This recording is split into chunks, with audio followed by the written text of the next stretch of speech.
Hello and welcome to Low Budget Gaming and welcome to another First Descendant video. So today I want to talk about an important and often overlooked aspect of the game, and that is managing your storage and your inventory and making sure you have enough to collect the different component pieces, sets, guns, reactors, and still have enough space in your inventory so that when you're doing missions you don't fill up your inventory before the dog can dismantle the unnecessary items. I got a great comment and I'll read it here. It says, bro, at this point, I'd pay the same price as a new Ultimate to not have to deal with the storage space. It is physically impossible to build out every Descendant and hold just the needed equipment. I like collecting perfect sets, but there is not enough space. Now, this is not true because I've literally done exactly that. And you need to be very tight with your organizing. So your junk filter needs to be up to date. And as soon as you find something, you need to favorite it and put it in storage or something and make sure you have exactly what you want and you know what you have. So there are 15 external component sets in the game and most of them are not needed. But if you want to collect all of them in case they become relevant in the future, you can do that. I'm skipping the purple stuff because again that is not needed, but you have 15 sets in total, named sets with benefits for 2 pieces and 4 pieces. And also you have a lot of reactor options, you have ultimate guns, you have modules. So all of these things, if you're collecting, you need to have some space. Now first let's talk about how to increase your storage space. When you are leveling up your mastery, you get perks like preset slots, equipment slots, and storage slots. These keep increasing as you level up. I mean, other things do as well, but we're talking about storage here. So you start with 75 in the equipment inventory, and you have 75 in the storage slots. By the time you get to master rank 29, which is currently the highest, you will have 11 preset slots, 146 equipment slots, and 146 storage slots. Now, if you see my inventory, I have 261 in the equipment slots and about a similar amount in the storage, so 264. So how did I increase this beyond the mastery rank? I have not spent any money. You can purchase it, but I would not recommend it. You can increase it with various things. Every weekend, you have ETA 0 on Fridays. Of course, today is Wednesday, so you won't see him here. But you will get about 4 storage spaces and 2 equipment spaces just for exchanging the tokens that you get from doing the missions 400%. And so these tokens, the yellow ones and the orange ones. So you get these from doing the 400% dungeons, and you get this by selling your extra blueprints to ETA 0. So make sure to grab them every weekend. As far as I can remember, ever since they started the ETA thing, I think, not missed a single weekend. But yeah, make sure to grab all the storage slots. So you'll get 4 storage, 2 equipment, or something like that. I don't know if it has changed, but this last weekend it was 4 storage spaces and 2 equipment slots. There's another way of increasing it, which is a little slower, but it's a recent addition. So you can go over here to Rena. So once you reach Sigma sector, you can do both the maps once a day and you'll get something called high value relic. So if you see here, Sigma sector, you get this high value relic only once a day per map. So both maps will give you one, so you'll have 2.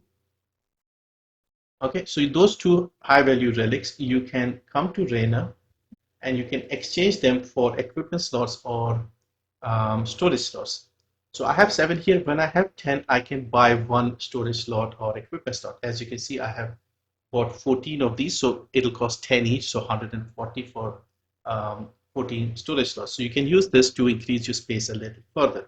Now, besides this, they had an event not too long ago, one of these events in game where they were giving you, I think, equipment slots or storage slots for playing the game for 30 minutes, something like that, for like a week or something. So you get some of those as well. I don't think they give away too many during the events, but I do remember one event giving the equipment slot or the storage slot. I can't remember which one. I think it was around the time Ultimate Blair came out. So that is how you would be able to increase the storage space. Now, the second part of this is to filter out your junk and keep it so that you're not holding on to unnecessary items. So again, I have made separate videos on this, but I'll just quickly go over my junk filter settings. You can copy this and then adjust it if you need certain sets or things like that. Now for the gun, it is very, very simple. You just keep the ultimate stuff. You discard everything below ultimate. So all the purple blue guns, you can dismantle them without any worries. We are not really going to use them.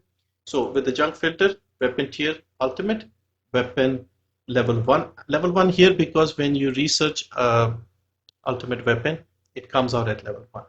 Now the devs have implemented something where you cannot automatically dismantle the ultimate weapons, because a lot of people were doing that in season 0. They had deleted their Sigboris proof, the battle pass gun, and that was an issue. So they have implemented that, so the dog will not do it.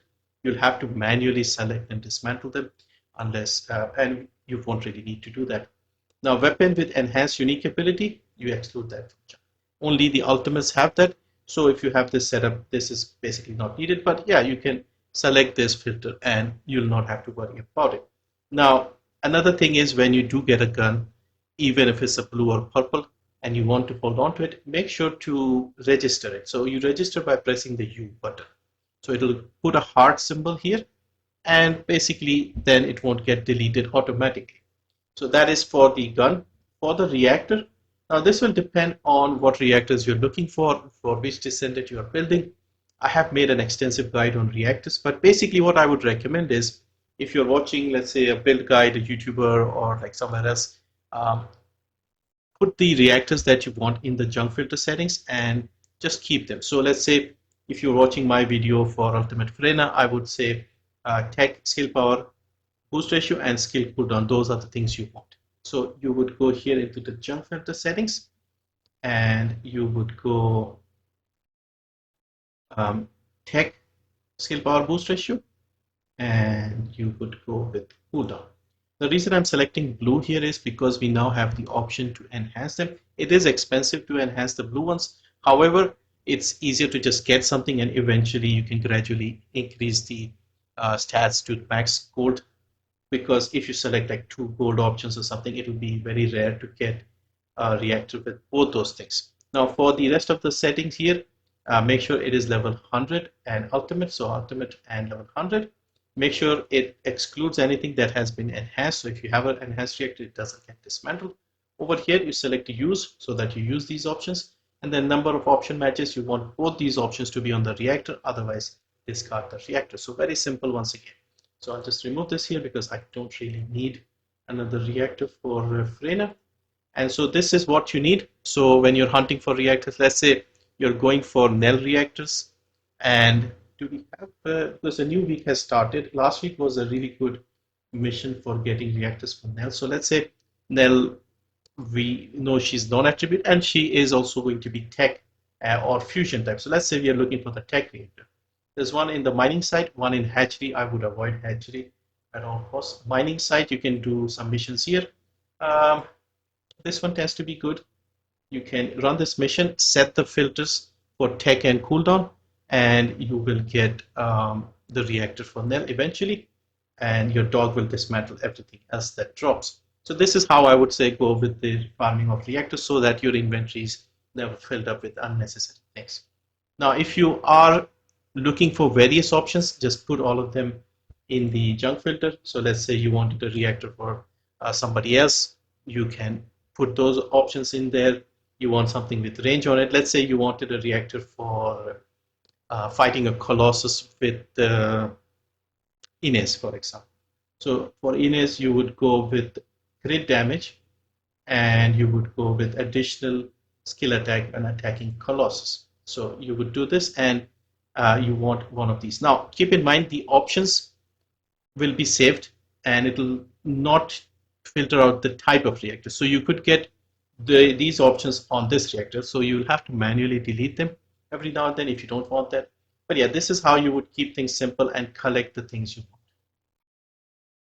want. Okay, let me just clear this up. So hopefully that made sense. So basically, whatever guide you're following or whatever type of reactor you're looking, put those options in the junk filter at the blue level basically, and then just run around to your missions and have a look occasionally, see what you have, and then it shouldn't be a problem in terms of space. For the components, again, you should be going for the most common or useful stats on the components. That way you not have too many options. Now, most of the descendants in the game, besides um, Clay, Kyle, Keelan, they use MP for their skills. Okay, so the common options that we go for on the um, external components are all MP related things, and things like max HP on the auxiliary power. We go with gold drop rate on the memory or defense. For the processor, we go with things like max shield and toxin. Over here, we have two roles regarding MP, so max MP, MP recovery. Just fill these in the junk filter and you'll be good to go. So MP recovery, max HP, MP recovery out of combat, max shield. We can take shield recovery as well if you want.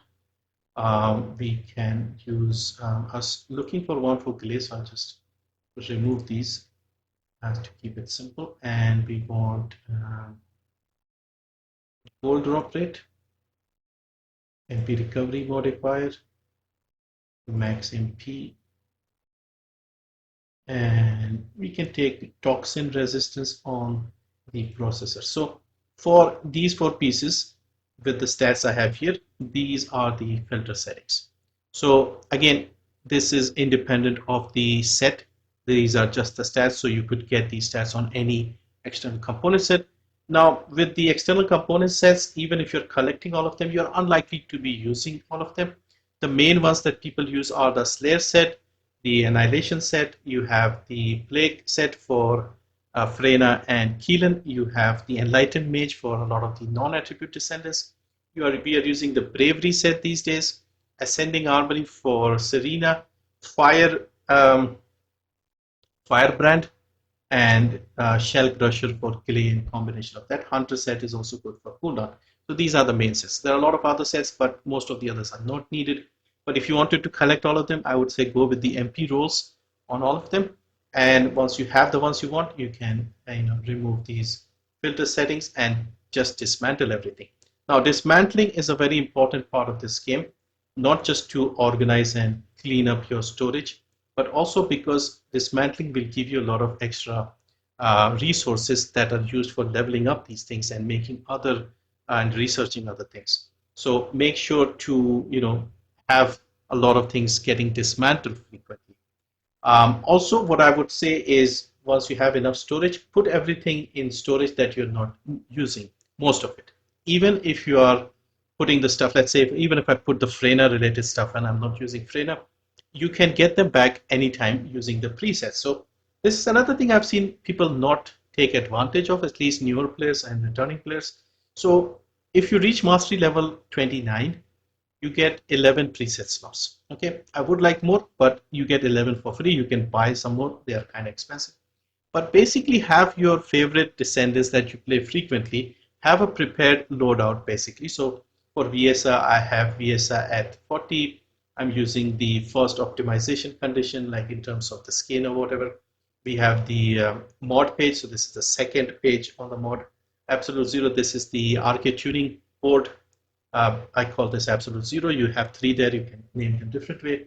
You have the reactor. You can see this has the storage symbol. So this reactor is sitting in storage. Then you have the guns. You have the components. You have the inversion settings. All of this ready. If I want to load VSA, I just used apply preset, and this will pull out the items from storage that are in storage. And then when you switch to another descendant, it will stay in your inventory. So if you see here, Freyna, Barney, Inez, Clay, Serena, Valby, you can see this reactor is in storage. Luna, same thing, reactor is in storage. Haley, again, the reactor and the components are in storage. Same for Cheryl, because I haven't played them recently. Eugene as well. So you have a bunch of items. Just keep the ones that you are frequently using, or in fact, just put everything there and just load the presets for your main descendants, and the items will be pulled from the inventory. So yeah, take advantage of the storage and try to keep as much free space in your inventory so that your dog can get everything sorted. Dog basically just uses your junk filter settings and dismantles every 2 minutes when the dog is at level 30, which is the max level. Dog has a pickup range, and so dog is running alongside you, picking up items, and based on your junk filter settings, the dog will dismantle everything. Now, dog dismantles guns, reactors, components. We have one other thing, and that is the modules. For the modules, the dog is not involved. You have to come to here, Cillian, and you have to dismantle the extra ones from here. Now you have three options: enhance, dismantle, and combine. If you have every single module in the game, you can comfortably dismantle all the um, duplicates. So you come to here on the library, check for owned and or check for non-owned, and if there's something missing, you can target that and farm that. Now, when a new descendant comes out, what they do is they drop two transcendent modules for that descendant, and usually it involves farming a colossus or doing a certain mission, and they can be a little annoying to drop. So what you can do there is you can use your duplicate transcendent modules and combine them in the hopes that you get one of the new ones. So what I would say is you go into the combine section first before dismantling and select the transcendent, and then select shift duplicates. This is very important. You don't want to accidentally delete something that you don't have a copy of. So shift duplicate, and now it will only show the duplicates. So you can see here, these are all duplicate modules. You can auto select and pick 4, combine them, and you will get another transcendent module, maybe something you don't have. Coincidentally, this is how I actually got ambushed the first time. So when Ultimate Sharon came out, she had 2 mods, suppressed and ambushed, and I actually got ambushed exactly this way by combining the mods. Okay, now I don't really need to do that because I have everything. So if you don't need anything, just go straight to dismantle. Once again, do not forget to select shift duplicates. You can select all the tiers if you have everything, and shift, and it says I have 144 duplicate modules. You can just dismantle them without any worries. Just make sure to select duplicates. Don't accidentally delete something you don't have a copy of. And so that covers your organizing of storage, inventory, deleting extra modules, stuff like that. So remember, dismantling is important because you get a lot of resources. You saw we got a lot of Kuiper by dismantling 144 modules. You can see I have 146 million Kuiper, which is just sitting and not really doing much. And yeah, so this way you can manage your inventory and storage. You'll never have an issue of running out of space. But remember, you have to increase the storage, have a very tightly organized junk filter, dog ready to go, and enough space, empty space in your inventory to make sure that there is time to fill this up in the 2 minutes between the dog doing the dismantling. So yeah, hopefully that was useful. Thank you for watching. See you next time.